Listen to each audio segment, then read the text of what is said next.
Video का उद्देश्य किसी का इंसल्ट या किसी को भावनाओं का ठेस पहुंचाना नहीं है। इस वीडियो का सिर्फ और सिर्फ मनोरंजन के लिए बनाया गया है। इसे अपने दिल पर ना ले।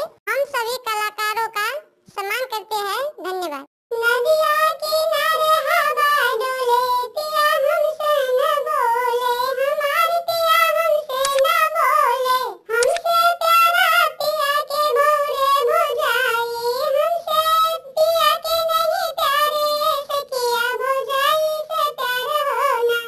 नदिया किनारे हमारे पिया पंखा डोलावे, हमारे पिया हमसे न बोले, ननदो हमारे पिया हमसे न बोले, हमसे प्यारा पिया के सारे सहेली, हमारे पिया हमारे हमसे न बोले।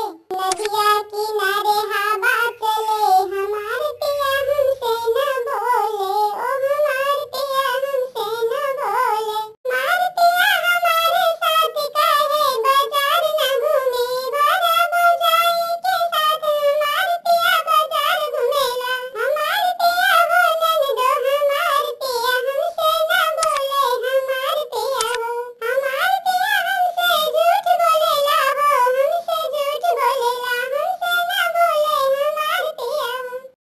बिल्ली रानी गीत यूट्यूब चैनल पे आपका स्वागत है।